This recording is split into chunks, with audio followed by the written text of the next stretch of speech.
All right, you guys can go ahead and have a seat if you're standing at house church or standing at home. We're going to jump into the message here in a second. So with that, we will get started. Well, welcome everyone to Easter Sunday at Meta Church. Whether you're watching at home, watching at house church, listening on the podcast, just want to take a special moment or take a moment to say thank you for joining us on this special Sunday as we celebrate Easter together. And I want to begin by talking about something that we're all familiar with, something that we all know about, maybe even something that we all have. I want to talk about scars. S-C-A-R-S, scars, like real life scars, not the scar from the Lion King, but like real life scars, okay? And I want to make it as easy as possible for everyone to be involved. So here's what I want you to do. Raise your hand if you know what a scar is. Okay, raise your hand, hold it up high if you know what a scar is, like a real scar, not like, a scab, like that little itchy part of your skin when you cut yourself or nick yourself, like a real scar. Raise your hand, okay? Look around the room. Everyone should have their hands raised, okay? Now keep your hands raised if you have a scar. Okay, keep your hands raised if you have a scar. Everyone, again, look around the room. I'm guessing that, many of us, if not most of us, have scars. You can put your hands down, okay? Most of us have scars. Some of them are big. Some of them are small. Some of them are obvious, like we can see them. Some of them are not so obvious. They're hidden or covered by our clothing. Some of them are serious, like maybe you got a scar because you underwent a surgery of some kind.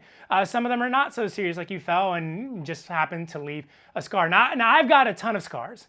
I was your typical boy growing up, getting involved in all sorts of mischievous stuff, doing stupid things, getting hurt, getting injured, dinging up my body in all sorts of ways. I've got so many scars that I actually have favorite scars, and I want to tell you about a few of them.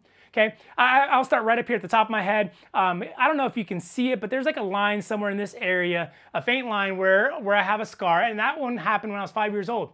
I was over at my aunt's place in Queens, in Jackson Heights, and I was running on the sidewalk at night, and there was a part of uneven pavement that I didn't see, and I tripped over that, and I fell, and I hit my head along one of the front iron gates, or the front iron post in front of one of the homes, busted my head open, had to get rushed to the emergency room, ended up getting 5 stitches on the top of my head that night.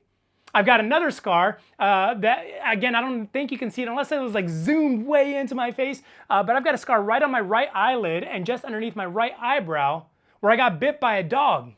I was at my parents' friend's home and their dog, I was inside and their family dog was there and sitting by the front door. I wanted to go outside, but if I opened the door, it was the kind of dog that would like take off running and never come back. And so the owner was like, well, we'll just kind of push it to the side. So legit, I went to push the dog to the side and the dog wasn't having it, jumped up and bit me. And I was fortunate that the injury wasn't more severe or more damaging than it was. I just have this kind of scar here. I've got another scar on the inside of my knee. I was a 10-year-old kid riding a bike downhill, pedaling as fast as I could. Ended up getting a case of like the speed wobbles, where like the bike just started I lost control, flipped over the handlebars, had a huge gash on the inside of my knee. Ended up needing to get 30 stitches to repair that or to fix that. My mom was freaked out. She was not happy with me. But my favorite scar, my all-time favorite scar is actually one that I have right here on the top of my right hand. And it's a gash that I have. It's a couple inches long or so. But I incurred this when I was beating up my roommate in Bible college. I got in a fight with my roommate in Bible college, ended up getting this huge gash that busted open, blood everywhere. I won the fight, doesn't matter, another story for another day. But I have all these scars. And the reason I bring this up and the reason I talk about it is the reason we know about scars is because of something else that we're all familiar with, something else that we've all experienced, something else that we've all encountered, which are wounds. The reason we have scars, the reason we know about scars is because we've all experienced and we're all familiar with wounds. And in case you don't know or in case you're unaware, our scars, our physical scars, are our body's way of handling and repairing itself and showing that the wound has been healed. It just happens naturally. For instance, this scar on my hand, when the gash happened, I didn't have to tell my body, okay, now you need to heal yourself, now you need to scar over. It just healed. It just did it on its own. So with that in mind, I want to pivot by asking you another question, or a question along these lines. Wouldn't it be nice if our emotional wounds healed as quickly and as naturally as our physical wounds? I'm not going to ask you to raise your hands, but inside, just consider for a moment, ponder for a moment, wouldn't it be nice if the emotional wounds you've encountered would heal in such a way as our physical wounds do, where they scar over, we don't think about them, we move on from our lives. Wouldn't it be nice if our body just kind of produced these, quote, like emotional scars, where it takes care of the problem? And anytime we felt rejected, anytime we felt ashamed, anytime we felt devalued or abandoned or forgotten or unloved, anytime we experienced a wound from something like that, that our body would just produce an emotional scar that would take care of itself. It would just heal, and it would just be like, okay, we don't even think about it. I mean, I know for me, I'd be great with that. But unfortunately, that's just not the way it is when it comes to our emotional and our spiritual wounds. They don't heal as naturally or as easily as our physical wounds. In fact, what I found in my own life is that my emotional wounds and my spiritual wounds can often reappear or resurface time and time again. My own emotional wounds can reappear and resurface time and time again. I'll give you an example of what I mean. When I was 10 years old, okay, I'm 35 now. When I was 10 years old, my parents separated. And the wound that came out of that separation led me to believe that if I were good enough, my parents would have stayed together, that things would have worked out, that I would have been okay, or that everything would have been okay if I, Ricky, was good enough in that situation. And now, despite that being 25 years ago, there are moments where that wound will resurface. There are moments where that wound will reappear or be reopened. And I'll think about it, or a situation will happen, and it will take me back to that moment. But I'm not alone in this. I'm not the only one, because here's the thing. We all have wounds. We all do. It doesn't matter if you're young or old, male or female, black, white, rich, poor, Latin. It doesn't matter if you grew up in the United States or grew up in another country. No matter who you are, we've all experienced hurts and wounds. And my guess is that although your experiences might be different than mine, your wounds are not all that different. And the reason for that is because all of us, as I said, experience wounds, but all of us have these core needs. All of us have these core desires that are largely the same. We're human beings.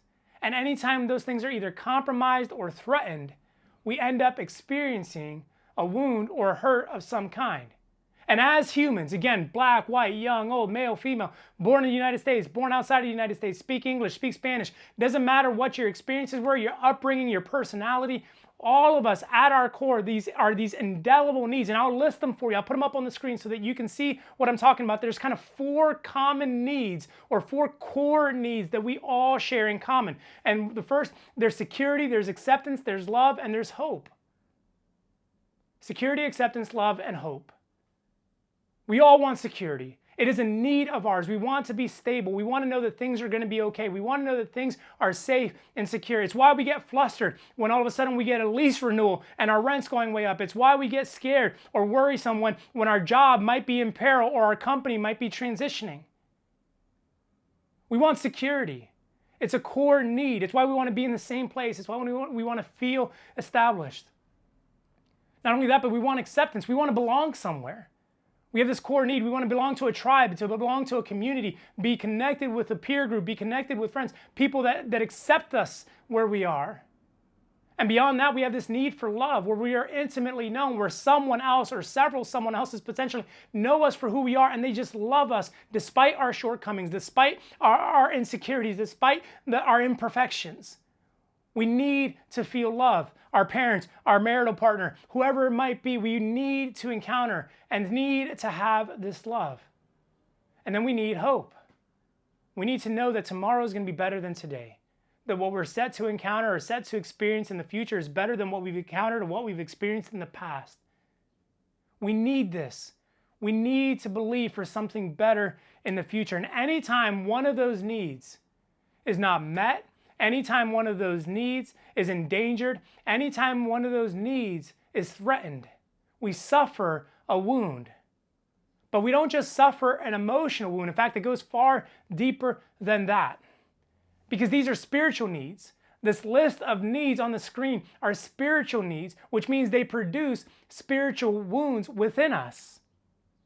Yet so often we are unaware of this reality.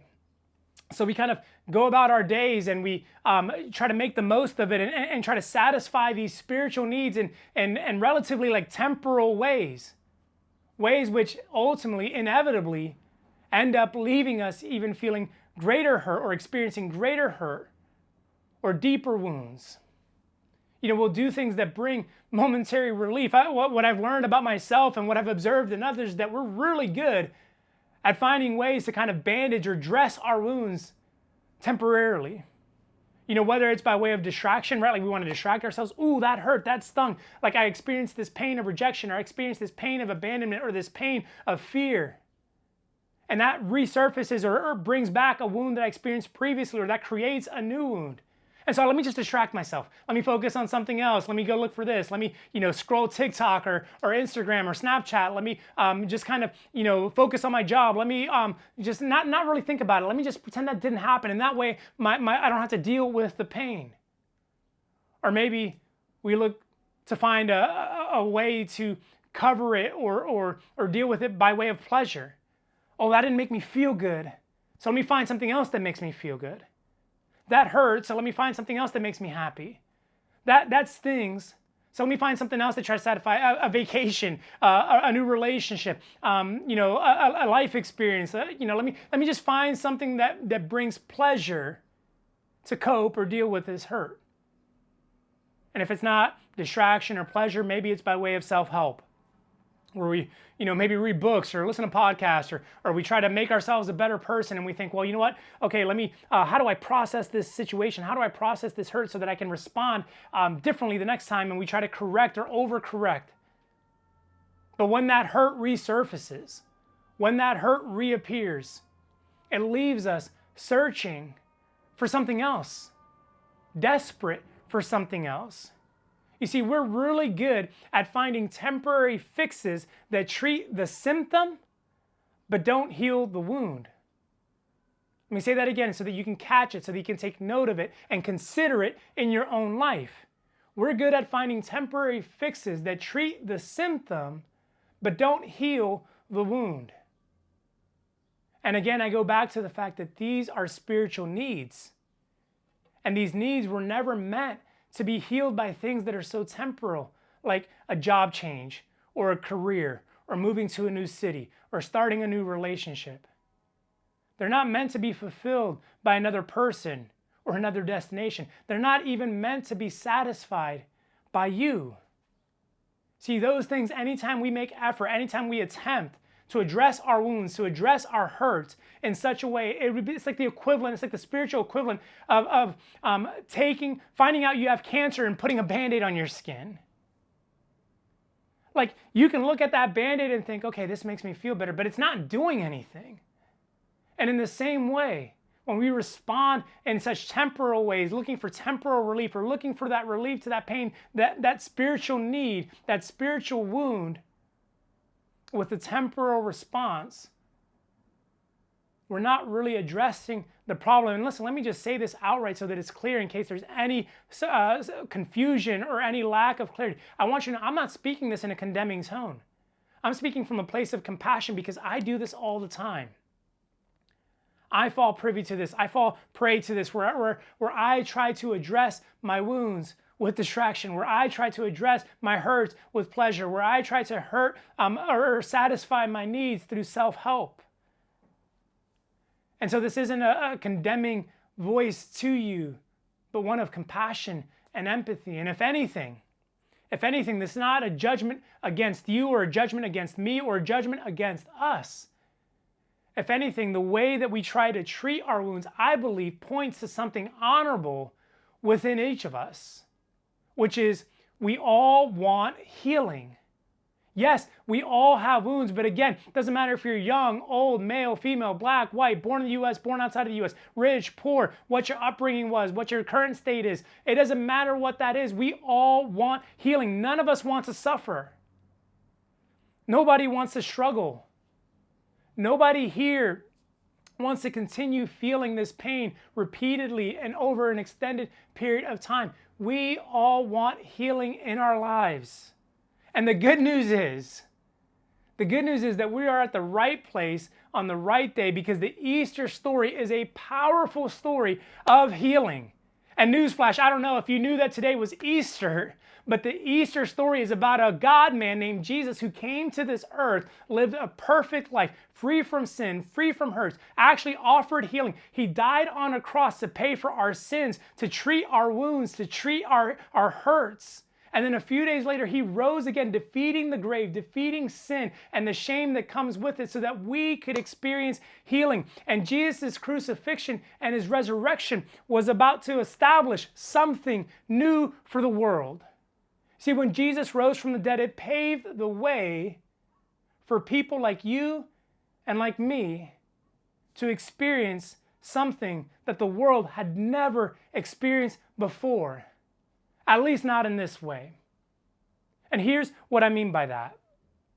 In most ancient societies, there was some form or some system of paying penance, some way of trying to find restitution or trying to find a way to be made whole. And in ancient Israel, there was a similar type of system known as a sacrificial system. And prior to this moment, prior to Jesus being crucified and resurrecting from the dead, there was an established way of doing things, a system in which people would follow and adhere to in order to experience or hope to experience all those core needs that we talked about: security, acceptance, love, and hope. But this system was incomplete, or rather maybe it lacked the ability to provide long-term healing in the way that the people longed for, in the way that the people wanted. It was a sort of maybe spiritual salve that provided momentary relief, but not permanent restoration. In fact, this is how one writer described it in the letter to the church in Jerusalem, and the book called Hebrews. This is how one writer described this old system. Hebrews chapter 10, verse 1.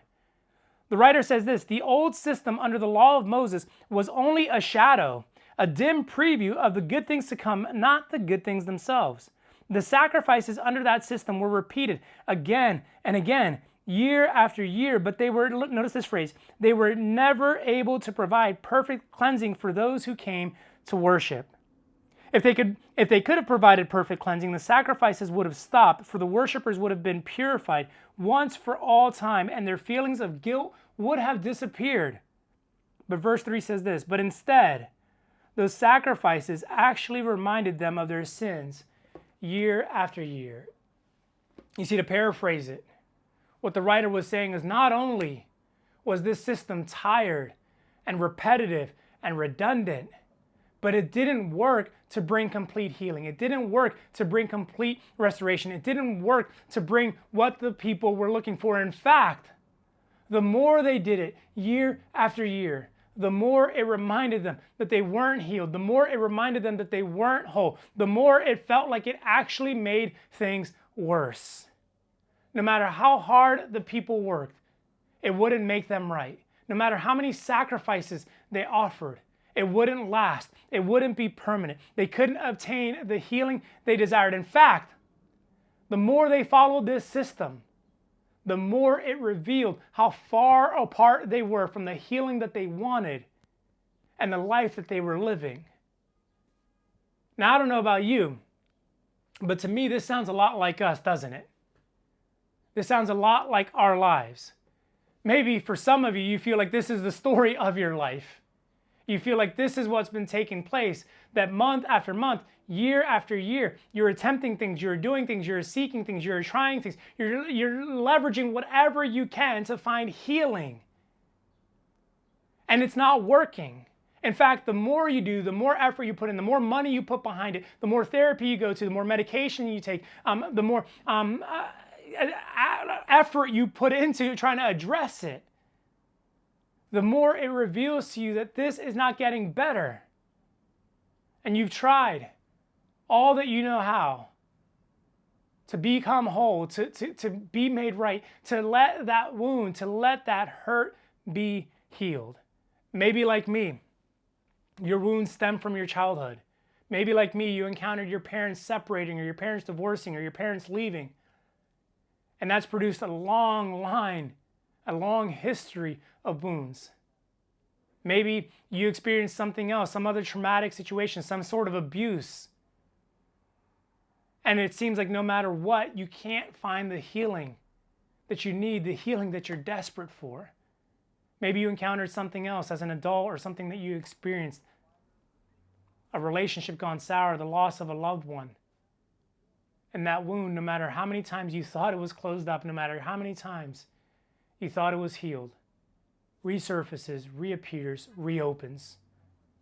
And at some point, we just deal with all of this and we just think, man, like, I can't take it anymore. Like, something has got to change. I can't go on like this any further. I can't go on like this anymore. And if that's where you're at, if that's where you've been in recent years, if that's where you've been in recent days, if that's where you're at today, then I have good news for you, because thankfully, this is where Jesus comes in. In fact, look at how the writer of Hebrews would go on to talk about what Jesus did in contrast to the old system. In verse 20, Hebrews chapter 10, verse 20, it says this: by his death, Jesus opened a new and life-giving way through the curtain into the most holy place. You see, by his death and through his resurrection, Jesus gave the world something that it had never experienced before, something that it never really had before. He made way for something that had never been offered before, something that all of us long for, but we struggle to obtain, we struggle to experience, we struggle to find. And that thing was this: restoration. Restoration. Jesus' death and resurrection made way for your restoration. You see, somewhere within us, we know that this isn't the way things are supposed to be. Somehow, whether because we were taught it in our churches or in our upbringing with our families, or whether because we look around and we see something is not right, we long for restoration, and that's exactly what that is. Restoration means to bring it back, to make it as it's supposed to be, to bring it or prepare it to where it used to be. And I don't know if you're aware of this. I don't know if you believe it. I don't even know if you're willing to accept it, but I know you need to hear it. God didn't intend for you to struggle with brokenness for all of your life. God didn't intend for you to suffer with hurts and wounds for the whole of your life. God doesn't desire for you to continue in repetitive cycles that lead to failure and greater hurt and never bring about true freedom or true healing. See, God desires for you to be a whole person. God desires for you to have a perfect and complete relationship with Him. But the wounds of this life, the ones that have been inflicted upon us, and let's be honest, the ones we've inflicted upon ourselves, have bruised us and bruised the person we're supposed to become, or the person that we're supposed to be. Yet as Jesus hung on that cross, He knew that something different was on its way. He knew that something new was coming. He knew that restoration was coming, and that you and I would soon have a clear path to experience things as they should be, not as they are. And He understood that God was preparing to make things the way He originally intended, which is why, as He suffered in the midst of excruciating pains, gasping for His final breaths, He uttered these words. John chapter 19, verse 30, Jesus said, "It is finished." And then His companion and friend John would go on to write that He bowed His head and gave up His spirit. His final words, Jesus' final words on that cross were, "It is finished." See, when Jesus said it is finished, what He was declaring, what He was proclaiming to the entire world for history to come is that the old way is done.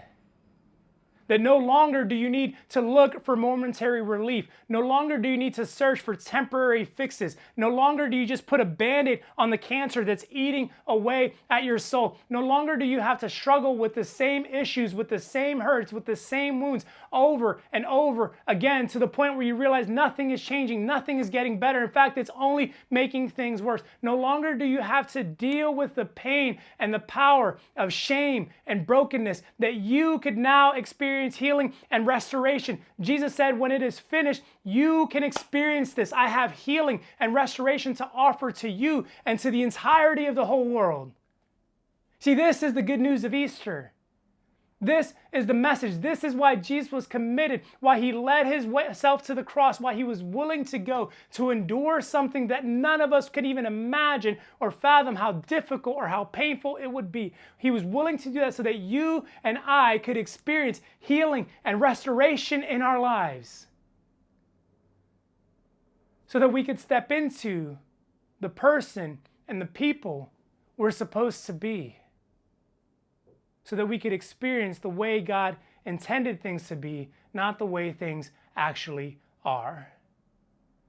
Jesus came to heal, and he died so that he could take our pain if we were just willing to release it to him, so that he could take on the burden of our hurts and our wounds. As a child, I used to be ashamed of and embarrassed by my scars. I don't know why. I guess I just thought maybe it was like a deformity, maybe like it made me stand out, made me think like, oh, this isn't normal, this isn't the way it's supposed to be. Of course, as I grew older, I realized there was no need to be ashamed. There's no need to be embarrassed by these things. It's just my body's natural way of healing. In fact, my scars show that I've been healed. And similarly, I used to be ashamed of my struggles, of my hurts, of my wounds, my emotional and my spiritual wounds. I thought for some reason they made me less of a person. That maybe they made me less worthy of love from God and from others. That they were less tolerable or less acceptable than maybe other people's hurts, other people's wounds. And so for the better part of 10, 12 years, I would do everything possible to cover it up, to pretend like everything was fine, to make it appear as if like, oh yeah, he's good, he's okay, he's doing all right.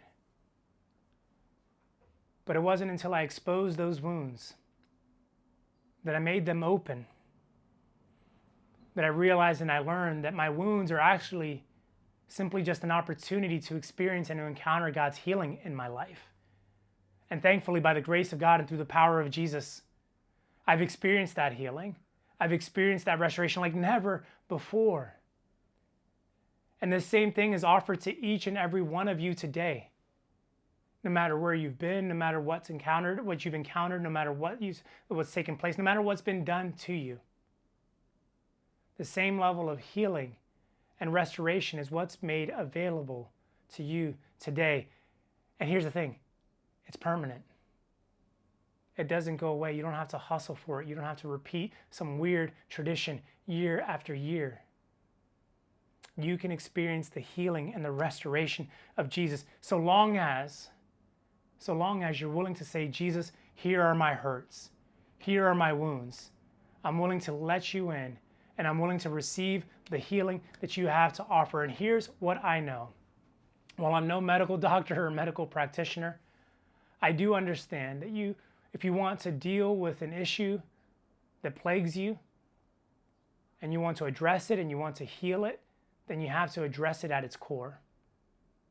And as I said earlier, these are spiritual needs. These are spiritual wounds. And you're not going to address it by taking another vacation. You're not going to address it by moving to a new house or a new apartment. You're not going to address it by changing jobs. You're not going to address it by dating a new boyfriend or having a new girlfriend. You're not going to address it by reading another book. See, if you want healing for your soul, if you want to be made whole, then the path to restoration starts and ends with Jesus. Your healing is waiting, and it's found in the person of Jesus. And today, this Easter Sunday, what I want to do is I want to invite each and every one of you to experience Jesus the healer. I want to invite you to encounter and to step into his healing power for the deepest hurts and wounds in your life. And what I want to do is just take a moment to pray for us. So even now, I just invite you to bow your heads, to close your eyes. And I want to lead us through maybe some guided prayers to experience healing, to encounter healing in our lives.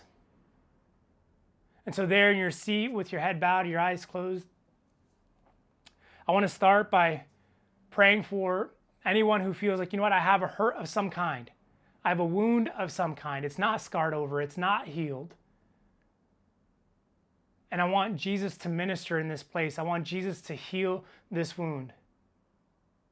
And I want to invite you there in the privacy of this moment, the intimacy of this moment. I want to invite you to just raise your hand and say, Ricky, this is me. There's something going on. There's something in my life, something I can't get over, something I can't get past, something that keeps resurfacing, something that keeps showing up.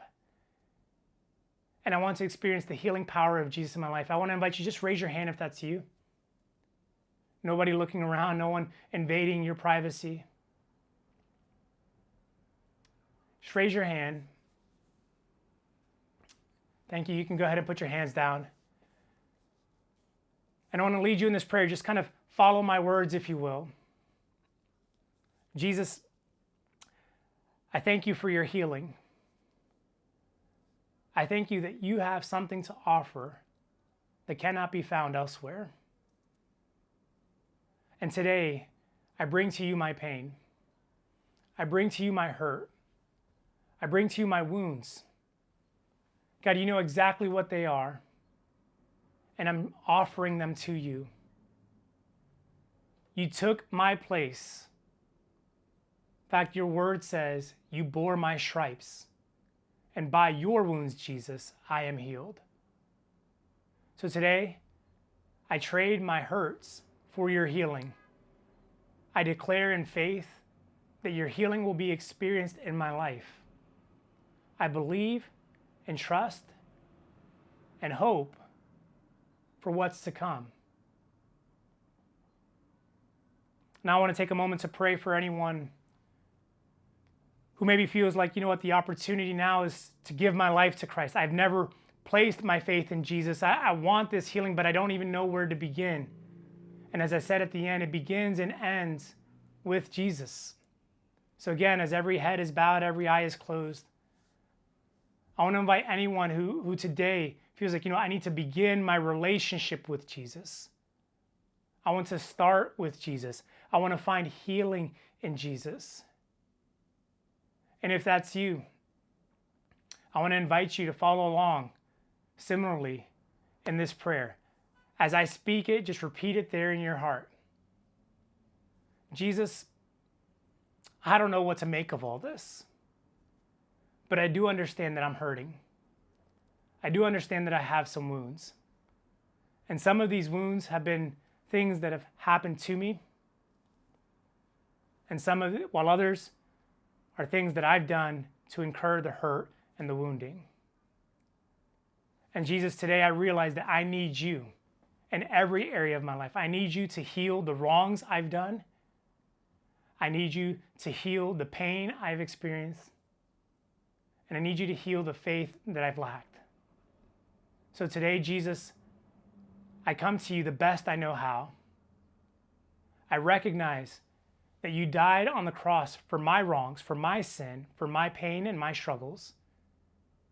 And you rose again to give me new life, a new way to you, to restore me back to the person that God envisioned me to be. So in faith, I receive your healing. In faith, I accept your hope. And in faith, I surrender my heart. I pray this in your name, Jesus. Amen.